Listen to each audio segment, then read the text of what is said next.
High command ಸೂಚನೆ ಬೆನ್ನಲ್ಲೇ ಸರ್ಕಾರ ಅಲರ್ಟ್ ಆಯ್ತಾ? ಒಂದೇ ದಿನದಲ್ಲಿ ಸಿಎಂ ಸಿದ್ದರಾಮಯ್ಯ ಮೀಟಿಂಗ್, ಅಧಿಕಾರಿಗಳಿಂದ ಸರ್ವೆ, ಅಕ್ರಮವಾಸಿಗಳಿಗೆ ಅಪಾರ್ಟ್ಮೆಂಟ್ ಭಾಗ್ಯ. ಒಂದೇ ದಿನ ಹೈಕಮಾಂಡ್ ಹೇಳಿದ್ದಕ್ಕಾಗಿಯೇ ಇಷ್ಟ ಆಯ್ತು. ನಮ್ಮ ಕೊಡಗು ಆ ಭಾಗದಲ್ಲಿ ಮನೆ ಕಳ್ಕೊಂಡಂತಹ, ತಮ್ಮ ಆಸ್ತಿಪಾಸ್ತಿ ಕಳ್ಕೊಂಡಂತಹ, ತಮ್ಮ ಬದುಕು ಕಳ್ಕೊಂಡಂತಹ ಎಷ್ಟು ಜನ ನಿರಾಶ್ರಿತರು ಸುಮಾರು 7-8 ವರ್ಷಗಳಿಂದ ಕಣ್ಣೀರು ಹಾಕ್ತಾ ಇದ್ರು ಕೂಡ ಈ ಸರ್ಕಾರಕ್ಕೆ ಕಿಂಚಿತ್ತೂ ಕರುಣೆ ಇರಲಿಲ್ಲ. ಆದ್ರೆ ರಾಜ್ಯ ಸರ್ಕಾರಕ್ಕೆ ಕಾಂಗ್ರೆಸ್ ಹೈಕಮಾಂಡ್ ಯಾವಾಗ ಡೈರೆಕ್ಷನ್ ಮಾಡ್ತೋ ಸಿಎಂ ಅಧಿಕಾರಿಗಳು ಫುಲ್ ಆಕ್ಟಿವ್ ಆಗಿದ್ದಾರೆ, ಮುಖ್ಯಮಂತ್ರಿಗಳು ಸೇರಿದಂತೆ. ಕೇರಳದ ಎದುರು ರಾಜ್ಯ ಸರ್ಕಾರ ಮಂಡಿಯೂರ್ತು. ಹೈಕಮಾಂಡ್ ಸೂಚನೆಯ ಬೆನ್ನಲ್ಲೇ ಸರ್ಕಾರ ಅಲರ್ಟ್ ಆಗಿದೆ.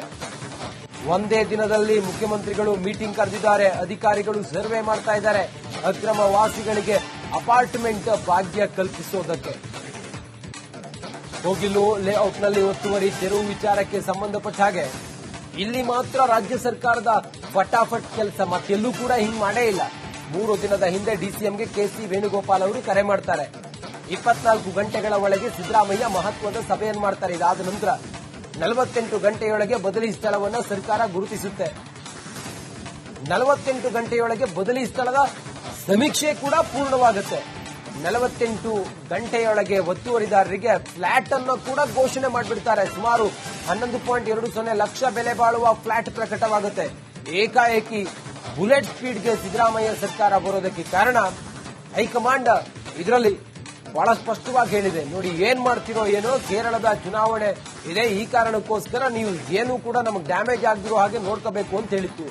ಈ ಕಾರಣದಿಂದ ಸಿದ್ದರಾಮಯ್ಯ ಅಧಿಕಾರಿಗಳು ಅವರು ಇವರು ಎಲ್ಲ ಸೇರ್ಕೊಂಡು ಫಟಾಫಟ್ ಆಗಿ ಯಾರ್ಯಾರು ಸಂತ್ರಸ್ತರಿದ್ರಲ್ಲ ಅವರಿಗೆ ಮನೆ ಕಟ್ಟಿಕೊಡುವಂತ ತೀರ್ಮಾನ, ಮತ್ತೆ ಸರ್ವೆ, ಮತ್ತೊಂದು ಎಲ್ಲವನ್ನೂ ಕೂಡ ಅಧಿಕಾರಿಗಳಿಗೆ ಇವರು ಹೇಳಿ ಅಲರ್ಟ್ ಮಾಡಿದ್ದಾರೆ. ಪಾಪ ಕೊಡಗು ಆ ಭಾಗದಲ್ಲಿ, ಮಡಿಕೇರಿ ಆ ಭಾಗದಲ್ಲಿ ಫ್ಲಡ್ ಬಂದು ಮನೆ ಮಠ ಕಳ್ಕೊಂಡಂತ ಜನ ಇನ್ನು 7-8 ವರ್ಷ ಆದ್ರೂ ಕೂಡ ಬೀದಿ ಬದಿಯಲ್ಲೇ ತಮ್ಮ ಬದುಕನ್ನ ಕಳೆದುಕೊಂಡು, ತಮ್ಮ ಜೀವನವನ್ನ ಕಳೆದುಕೊಂಡು ಕಣ್ಣೀರು ಹಾಕ್ತಾ ಇದ್ರೆ ಅವರನ್ನ ಹೇಳೋರು ಇಲ್ಲ, ಕೇಳೋರು ಇಲ್ಲ. ಕೋಗಿಲೆ ಬಡಾವಣೆ ಬಳಿ ಮಾತ್ರ ಯಾವಾಗ ಒತ್ತುವರಿ ಮಾಡಿದ್ರು ಅದನ್ನ ತೆರವು ಮಾಡಿ ಆದ ನಂತರ ಕೇರಳದ ಸರ್ಕಾರ ತಪರಾಕಿಯನ್ನ ಬೀಸ್ತು. ರಾಜ್ಯಕ್ಕೆ ಇದು ಮುಜುಗರ ಆಗತ್ತೆ ಅನ್ನೋದನ್ನ ಅರ್ಥ ಮಾಡ್ಕೊಂಡಂತಹ ಸರ್ಕಾರ, ಅದರಲ್ಲೂ ಕೂಡ ಹೈಕಮಾಂಡ್ ಯಾವಾಗ ಇದು ನಮಗೆ ಕೇರಳದಲ್ಲಿ ಡ್ಯಾಮೇಜ್ ಆಗತ್ತೆ ಅಂತ ಹೇಳಿ ತಿಳ್ಕೊಂಡು ಸಿದ್ದರಾಮಯ್ಯನವರಿಗೆ ಸೂಚನೆ ಕೊಡ್ತಲ್ಲ. ಮೊದಲೇ ಸಿದ್ದರಾಮಯ್ಯನವರ ಕುರ್ಚಿ ಡೋಲಾಯಮಾನವಾಗಿದೆ. ಹೀಗಿರುವಾಗ ಏನಾದ್ರೂ ಹೈಕಮಾಂಡ್ ಮಾತು ತಪ್ಪಿದ್ರೆ ಮತ್ತೆ ತನ್ನ ಕುರ್ಚಿ ಉಳಿಯೋದಿಲ್ಲ ಅನ್ನೋ ಲೆಕ್ಕಾಚಾರಕ್ಕೆ ಬಂದ್ರೇನೋ. ಹೀಗಾಗಿ ಸಂತ್ರಸ್ತರಿಗೆ ಫಟಾಫಟ್ ಅಂತ ಹೇಳಿ ಅವರು ಏನ್ ಕೇಳಿದ್ರು ಎಲ್ಲವನ್ನು. ಹೈಕಮಾಂಡ್ ಸೂಚನೆ ಬೆನ್ನಲ್ಲೇ ಸರ್ಕಾರ ಅಲರ್ಟ್ ಆಯ್ತಾ? ಒಂದೇ ದಿನದಲ್ಲಿ ಸಿಎಂ ಸಿದ್ದರಾಮಯ್ಯ ಮೀಟಿಂಗ್, ಅಧಿಕಾರಿಗಳಿಂದ ಸರ್ವೆ, ಅಕ್ರಮವಾಸಿಗಳಿಗೆ ಅಪಾರ್ಟ್ಮೆಂಟ್ ಭಾಗ್ಯ. ಒಂದೇ ದಿನ ಹೈಕಮಾಂಡ್ ಹೇಳಿದ್ದಕ್ಕಾಗಿಯೇ ಇಷ್ಟ ಆಯ್ತು. ನಮ್ಮ ಕೊಡಗು ಆ ಭಾಗದಲ್ಲಿ ಮನೆ ಕಳ್ಕೊಂಡಂತಹ, ತಮ್ಮ ಆಸ್ತಿಪಾಸ್ತಿ ಕಳ್ಕೊಂಡಂತಹ, ತಮ್ಮ ಬದುಕು ಕಳ್ಕೊಂಡಂತಹ ಎಷ್ಟು ಜನ ನಿರಾಶ್ರಿತರು ಸುಮಾರು 7-8 ವರ್ಷಗಳಿಂದ ಕಣ್ಣೀರು ಹಾಕ್ತಾ ಇದ್ರು ಕೂಡ ಈ ಸರ್ಕಾರಕ್ಕೆ ಕಿಂಚಿತ್ತೂ ಕರುಣೆ ಇರಲಿಲ್ಲ. ಆದ್ರೆ ರಾಜ್ಯ ಸರ್ಕಾರಕ್ಕೆ ಕಾಂಗ್ರೆಸ್ ಹೈಕಮಾಂಡ್ ಯಾವಾಗ ಡೈರೆಕ್ಷನ್ ಮಾಡ್ತೋ ಸಿಎಂ ಅಧಿಕಾರಿಗಳು ಫುಲ್ ಆಕ್ಟಿವ್ ಆಗಿದ್ದಾರೆ, ಮುಖ್ಯಮಂತ್ರಿಗಳು ಸೇರಿದಂತೆ. ಕೇರಳದ ಎದುರು ರಾಜ್ಯ ಸರ್ಕಾರ ಮಂಡಿಯೂರ್ತು. ಹೈಕಮಾಂಡ್ ಸೂಚನೆಯ ಬೆನ್ನಲ್ಲೇ ಸರ್ಕಾರ ಅಲರ್ಟ್ ಆಗಿದೆ. ಒಂದೇ ದಿನದಲ್ಲಿ ಮುಖ್ಯಮಂತ್ರಿಗಳು ಮೀಟಿಂಗ್ ಕರೆದಿದ್ದಾರೆ, ಅಧಿಕಾರಿಗಳು ಸರ್ವೆ ಮಾಡ್ತಾ ಇದ್ದಾರೆ ಅಕ್ರಮ ವಾಸಿಗಳಿಗೆ ಅಪಾರ್ಟ್ಮೆಂಟ್ ಭಾಗ್ಯ ಕಲ್ಪಿಸೋದಕ್ಕೆ. ಕೋಗಿಲು ಲೇಔಟ್ನಲ್ಲಿ ಒತ್ತುವರಿ ತೆರವು ವಿಚಾರಕ್ಕೆ ಸಂಬಂಧಪಟ್ಟ ಹಾಗೆ ಇಲ್ಲಿ ಮಾತ್ರ ರಾಜ್ಯ ಸರ್ಕಾರದ ಫಟಾಫಟ್ ಕೆಲಸ, ಮತ್ತೆಲ್ಲೂ ಕೂಡ ಹಿಂಗ್ ಮಾಡೇ ಇಲ್ಲ. 3 ದಿನದ ಹಿಂದೆ ಡಿಸಿಎಂಗೆ ಕೆಸಿ ವೇಣುಗೋಪಾಲ್ ಅವರು ಕರೆ ಮಾಡ್ತಾರೆ. 24 ಗಂಟೆಗಳ ಒಳಗೆ ಸಿದ್ದರಾಮಯ್ಯ ಮಹತ್ವದ ಸಭೆಯನ್ನು ಮಾಡ್ತಾರೆ. ಇದಾದ ನಂತರ 48 ಗಂಟೆಯೊಳಗೆ ಬದಲಿ ಸ್ಥಳವನ್ನು ಸರ್ಕಾರ ಗುರುತಿಸುತ್ತೆ. 48 ಗಂಟೆಯೊಳಗೆ ಬದಲಿ ಸ್ಥಳದ ಸಮೀಕ್ಷೆ ಕೂಡ ಪೂರ್ಣವಾಗುತ್ತೆ. 48 ಗಂಟೆಯೊಳಗೆ ಒತ್ತುವರಿದಾರರಿಗೆ ಫ್ಲಾಟ್ ಅನ್ನು ಕೂಡ ಘೋಷಣೆ ಮಾಡಿಬಿಡ್ತಾರೆ. ಸುಮಾರು 11.20 ಲಕ್ಷ ಬೆಲೆ ಬಾಳುವ ಫ್ಲಾಟ್ ಪ್ರಕಟವಾಗುತ್ತೆ. ಏಕಾಏಕಿ ಬುಲೆಟ್ ಸ್ಪೀಡ್ಗೆ ಸಿದ್ದರಾಮಯ್ಯ ಸರ್ಕಾರ ಬರೋದಕ್ಕೆ ಕಾರಣ ಹೈಕಮಾಂಡ್ ಇದರಲ್ಲಿ ಬಹಳ ಸ್ಪಷ್ಟವಾಗಿ ಹೇಳಿದೆ. ನೋಡಿ, ಏನ್ ಮಾಡ್ತಿರೋ ಏನೋ, ಕೇರಳದ ಚುನಾವಣೆ ಇದೆ, ಈ ಕಾರಣಕ್ಕೋಸ್ಕರ ನೀವು ಏನು ಕೂಡ ನಮಗೆ ಡ್ಯಾಮೇಜ್ ಆಗದಿರೋ ಹಾಗೆ ನೋಡ್ಕೋಬೇಕು ಅಂತ ಹೇಳಿತ್ತು. ಈ ಕಾರಣದಿಂದ ಸಿದ್ದರಾಮಯ್ಯ ಅಧಿಕಾರಿಗಳು ಅವರು ಇವರು ಎಲ್ಲ ಸೇರ್ಕೊಂಡು ಫಟಾಫಟ್ ಆಗಿ ಯಾರ್ಯಾರು ಸಂತ್ರಸ್ತರಿದ್ರಲ್ಲ ಅವರಿಗೆ ಮನೆ ಕಟ್ಟಿಕೊಡುವಂತ ತೀರ್ಮಾನ ಮತ್ತೆ ಸರ್ವೆ ಮತ್ತೊಂದು ಎಲ್ಲವನ್ನು ಕೂಡ ಅಧಿಕಾರಿಗಳಿಗೆ ಇವರು ಹೇಳಿ ಅಲರ್ಟ್ ಮಾಡಿದ್ದಾರೆ. ಪಾಪ ಕೊಡಗು ಆ ಭಾಗದಲ್ಲಿ, ಮಡಿಕೇರಿ ಆ ಭಾಗದಲ್ಲಿ ಫ್ಲಡ್ ಬಂದು ಮನೆ ಮಠ ಕಳ್ಕೊಂಡಂತ ಜನ ಇನ್ನು 7-8 ವರ್ಷ ಆದ್ರೂ ಕೂಡ ಬೀದಿ ಬದಿಯಲ್ಲೇ ತಮ್ಮ ಬದುಕನ್ನ ಕಳೆದುಕೊಂಡು, ತಮ್ಮ ಜೀವನವನ್ನ ಕಳೆದುಕೊಂಡು ಕಣ್ಣೀರ್ ಹಾಕ್ತಾ ಇದ್ರೆ ಅವರನ್ನ ಹೇಳೋರು ಇಲ್ಲ, ಕೇಳೋರು ಇಲ್ಲ. ಕೋಗಿಲೆ ಬಡಾವಣೆ ಬಳಿ ಮಾತ್ರ ಯಾವಾಗ ಒತ್ತುವರಿ ಮಾಡಿದ್ರು ಅದನ್ನ ತೆರವು ಮಾಡಿ ಆದ ನಂತರ ಕೇರಳದ ಸರ್ಕಾರ ತಪರಾಕಿಯನ್ನ ಬೀಸ್ತು.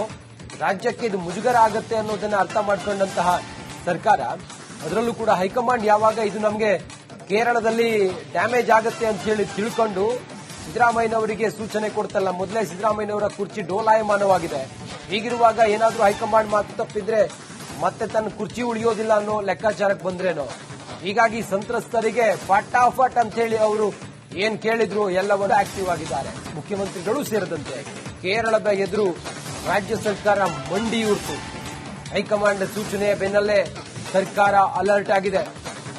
ಒಂದೇ ದಿನದಲ್ಲಿ ಮುಖ್ಯಮಂತ್ರಿಗಳು ಮೀಟಿಂಗ್ ಕರೆದಿದ್ದಾರೆ. ಅಧಿಕಾರಿಗಳು ಸರ್ವೆ ಮಾಡ್ತಾ ಇದ್ದಾರೆ. ಅಕ್ರಮ ವಾಸಿಗಳಿಗೆ ಅಪಾರ್ಟ್ಮೆಂಟ್ ಭಾಗ್ಯ ಕಲ್ಪಿಸೋದಕ್ಕೆ. ಕೋಗಿಲು ಲೇಔಟ್ನಲ್ಲಿ ಒತ್ತುವರಿ ತೆರವು ವಿಚಾರಕ್ಕೆ ಸಂಬಂಧಪಟ್ಟ ಹಾಗೆ ಇಲ್ಲಿ ಮಾತ್ರ ರಾಜ್ಯ ಸರ್ಕಾರದ ಫಟಾಫಟ್ ಕೆಲಸ. ಮತ್ತೆಲ್ಲೂ ಕೂಡ ಹಿಂಗ್ ಮಾಡೇ ಇಲ್ಲ. 3 ದಿನದ ಹಿಂದೆ ಡಿಸಿಎಂಗೆ ಕೆಸಿ ವೇಣುಗೋಪಾಲ್ ಅವರು ಕರೆ ಮಾಡ್ತಾರೆ. 24 ಗಂಟೆಗಳ ಒಳಗೆ ಸಿದ್ದರಾಮಯ್ಯ ಮಹತ್ವದ ಸಭೆಯನ್ನು ಮಾಡ್ತಾರೆ. ಇದಾದ ನಂತರ 48 ಗಂಟೆಯೊಳಗೆ ಬದಲಿ ಸ್ಥಳವನ್ನು ಸರ್ಕಾರ ಗುರುತಿಸುತ್ತೆ. 48 ಗಂಟೆಯೊಳಗೆ ಬದಲಿ ಸ್ಥಳದ ಸಮೀಕ್ಷೆ ಕೂಡ ಪೂರ್ಣವಾಗುತ್ತೆ. 48 ಗಂಟೆಯೊಳಗೆ ಒತ್ತುವರಿದಾರರಿಗೆ ಫ್ಲಾಟ್ ಅನ್ನು ಕೂಡ ಘೋಷಣೆ ಮಾಡಿಬಿಡ್ತಾರೆ. ಸುಮಾರು 11.20 ಲಕ್ಷ ಬೆಲೆ ಬಾಳುವ ಫ್ಲಾಟ್ ಪ್ರಕಟವಾಗುತ್ತೆ. ಏಕಾಏಕಿ ಬುಲೆಟ್ ಸ್ಪೀಡ್ಗೆ ಸಿದ್ದರಾಮಯ್ಯ ಸರ್ಕಾರ ಬರೋದಕ್ಕೆ ಕಾರಣ ಹೈಕಮಾಂಡ್ ಇದರಲ್ಲಿ ಬಹಳ ಸ್ಪಷ್ಟವಾಗಿ ಹೇಳಿದೆ. ನೋಡಿ, ಏನ್ ಮಾಡ್ತಿರೋ ಏನೋ, ಕೇರಳದ ಚುನಾವಣೆ ಇದೆ, ಈ ಕಾರಣಕ್ಕೋಸ್ಕರ ನೀವು ಏನು ಕೂಡ ನಮಗೆ ಡ್ಯಾಮೇಜ್ ಆಗದಿರೋ ಹಾಗೆ ನೋಡ್ಕೋಬೇಕು ಅಂತ ಹೇಳಿತ್ತು.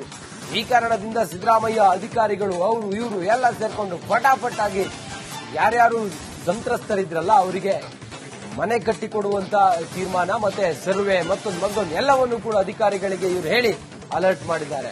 ಪಾಪ ಕೊಡಗು ಆ ಭಾಗದಲ್ಲಿ, ಮಡಿಕೇರಿ ಆ ಭಾಗದಲ್ಲಿ ಫ್ಲಡ್ ಬಂದು ಮನೆ ಮಠ ಕಳ್ಕೊಂಡಂತ ಜನ ಇನ್ನು 7-8 ವರ್ಷ ಆದ್ರೂ ಕೂಡ ಬೀದಿ ಬದಿಯಲ್ಲೇ ತಮ್ಮ ಬದುಕನ್ನ ಕಳೆದುಕೊಂಡು, ತಮ್ಮ ಜೀವನವನ್ನ ಕಳೆದುಕೊಂಡು ಕಣ್ಣೀರ್ ಹಾಕ್ತಾ ಇದ್ರೆ ಅವರನ್ನ ಹೇಳೋರು ಇಲ್ಲ, ಕೇಳೋರು ಇಲ್ಲ.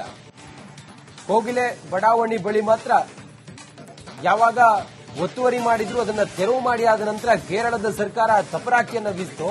ರಾಜ್ಯಕ್ಕೆ ಇದು ಮುಜುಗರ ಆಗತ್ತೆ ಅನ್ನೋದನ್ನ ಅರ್ಥ ಮಾಡ್ಕೊಂಡಂತಹ ಸರ್ಕಾರ, ಅದರಲ್ಲೂ ಕೂಡ ಹೈಕಮಾಂಡ್ ಯಾವಾಗ ಇದು ನಮಗೆ ಕೇರಳದಲ್ಲಿ ಡ್ಯಾಮೇಜ್ ಆಗತ್ತೆ ಅಂತ ಹೇಳಿ ತಿಳ್ಕೊಂಡು ಸಿದ್ದರಾಮಯ್ಯನವರಿಗೆ ಸೂಚನೆ ಕೊಡ್ತಲ್ಲ. ಮೊದಲೇ ಸಿದ್ದರಾಮಯ್ಯನವರ ಕುರ್ಚಿ ಡೋಲಾಯಮಾನವಾಗಿದೆ.